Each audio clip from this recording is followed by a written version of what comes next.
almost. It's getting there. We need some sunshine. Hey, how's it going? They going good. Look, I'm trying to get my son-in-law to come out here. We are at Off the Land Vineyards. I'm looking like what? See It's something? the owner right here. Got a little section of bees over there. Bees.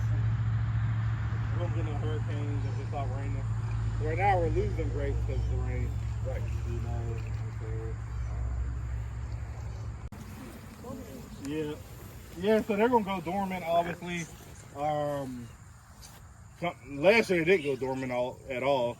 But the health of the trunks are super important. And so as you can see, this is a variety called Supreme.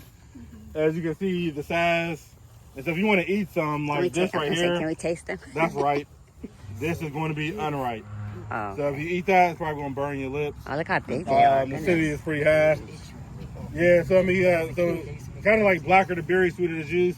That's kind of how we tell people when they're out here picking. I heard that. So, so one thing that we do when it's picking is we do pick your own. So families can come out here and they can pick. That's the gift and the curse. Kids are the cursed part of that. You know. Yeah. Yep. When you do that, do you do that after you've gone and picked your main crop, like full? No, we do it at the same time. Really? Yeah, Okay. probably not the way you should do it. Okay. So, if I could do this over again, I would have never put my house like right there because my wife hates it. Because you have strangers that, some people walk to the house. And then my kids are out here. My kids are really friendly, and they want to say hi to everybody and go out there with them. So They're young. she does a lot of bitching and griping towards me because the house probably should have been in the back of the corner, away from people. You know, and last year we had a lot of issues of people just doing what they want to do. You know, so I had one lady who wanted to drive her car down the road. Obviously, as you can see, that's probably not a good idea. More than they buy, but that's another problem with pick your own. Because the vineyard is so big, you're up there eating and snacking, and then you get up to the table and say, oh, this is all I want. Yeah. Well, you done ate for an hour, so how much money did I lose? Yeah. So that's a problem with pick your own. So most vineyards will charge an entry fee, and that kind of covers your picking. We probably should have done that from day one, because the institute that now may be challenging. So as you can see, muscat, so they're fine, but if you're trying to pick on a cluster that has ripe and unripe, the problem, and the problem is going to be you cannot disturb the other grapes, because if you mess up the other grapes, they will fall off and not ripen. Wow. And so the tricky part is picking and not disturbing. And as you can see, you'll have grapes like this. This will happen when you start getting too much rain, they start to get ripe. Yeah. You know, so you're going to lose in that. So people ask me, like, do I get every grape? Obviously, no. In a perfect world, we would make a lot of money if we picked every single grape. Obviously, we sell by the pound, we sell by quart, and 2 quart and 4 quart containers. Pick your own is probably, from a standpoint, economically, it's probably the most lucrative thing because you're picking, I'm not paying to pick, and you're paying for my product. And the problem is just having people not eat the damn product as they're picking. It's okay to taste a couple, but like when you come out here and egregiously pick, and so normally I'm not the person out here at the table because I get pretty pissed. And so at this part of these grapes, these are 5-year-old, like this one is like 2 years old. You want as little competition as possible because when you're fertilizing, you want the vine to be uptaking the fertilizer and not the weeds.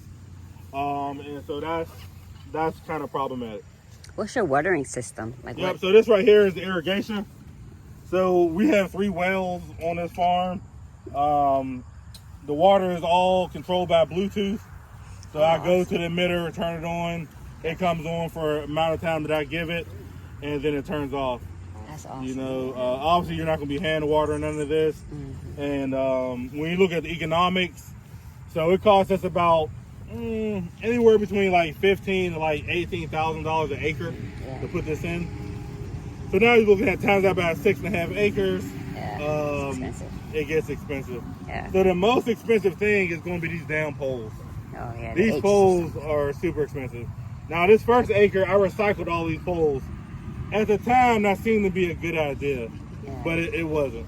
So those, yep. What do you mean by recycle? So I ripped them up from another vineyard and brought them here. So I hired a skid steer operator and got a skid steer, and we ripped the poles up.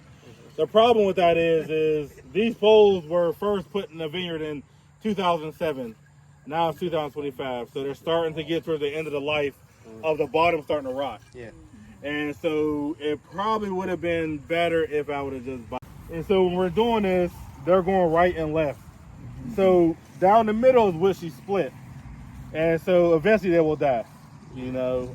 And so this variety is Triumph and that's Supreme. And so what people don't realize is you have self-fertile grapes and you have females. If I planted all females, no self-fertile, you won't get any grapes.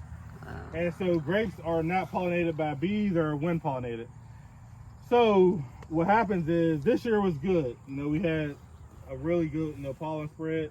The problem is some years is Triumph is self-fertile, so it's going to produce a ton of grapes like you see. Supreme is a female, and so that's why normally out here we'll have a self-fertile vine and then 3 females and a self-fertile to make sure that you have good pollen spread on both. This is going to overcrop itself every year. And so y'all welcome to eat. I just want to plant one. And so as you can see, like these, Get on the scale before you start eating. so you can see like all of these green ones are super unripe. I was say, how can you tell which ones are ripe on the Yeah, green so ones? like I will pick this. Oh, that So one. you pick yeah. that. Yeah. It's pretty good. Is it sweet or sour? It's sweet. I Tough. feel like you should Yeah. charge us a fee for it. Okay, I'll try it. We're gonna buy. No, we're gonna buy up a whole lot of stuff Yeah. in your store. Yeah, That's so what that we're one's good. So you eat that one. Yep. Yeah. doing. So this one right here is ripe, right? Yeah. It's so good. Yeah. How much do you lose to like birds? So that's gonna be insects. The Good. wasp. Oh, that's sweet. Wasp takes their mouth and it will dig into the grape. And they have seeds in them too. That will just sit on Eating the that grape. I gotta wipe it off first. Do they just know once you start killing them off? I'm just crunching the seeds. Oh, the seeds are No, they good. keep coming. So we keep killing them. The babies is what you want to go for. It sounds really bad, but they have bad habits, you know. That's good. And so- Sweet. And the biggest thing is when you first plant the vines, that's the problem. Root cutting from Georgia. Let me try one They of ship these them now. up here, and so we normally plant around first, second week in That December. looks good. Let me try this one. And you normally get 100% success rate. So I think depending on what you want to farm, I think there's a ton of opportunities. I just think that's how you go about them. Any questions? I'm on your video. That's okay. Go ahead. See, she know I don't like doing it. So you have 6 acres? 47 total. 47? Yeah. But how many are grapes are on? The 6.5. Okay. Do you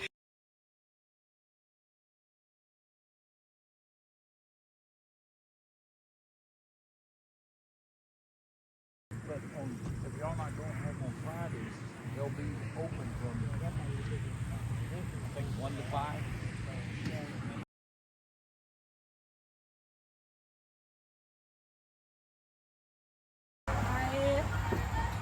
All right. So this is the store for off the land farm, the winery. So here they have a store here with their produce and stuff. Things. I'm gonna walk in now. Buy some stuff. Ooh. Okay, I'll get this. Stuff looks good. Okay.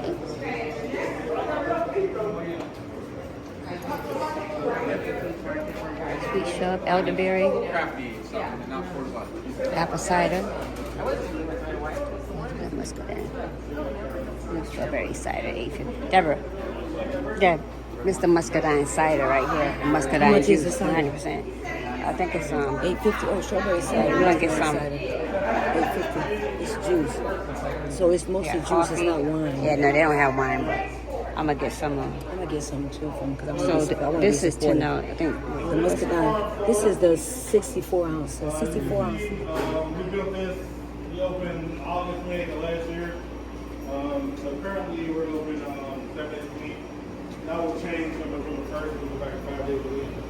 Like my mom, 12 days. Ooh, Deborah. It's what's that? Yeah.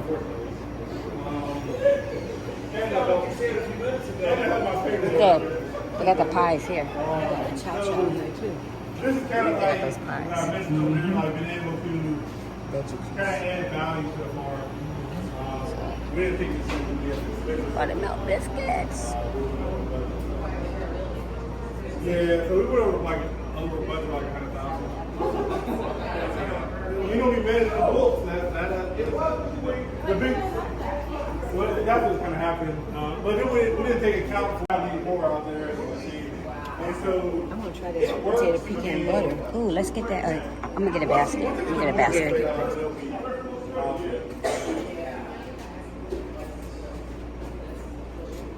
Just to build it. So just the building alone. We're gonna get a basket and support our brother, man. I said we're gonna get a basket.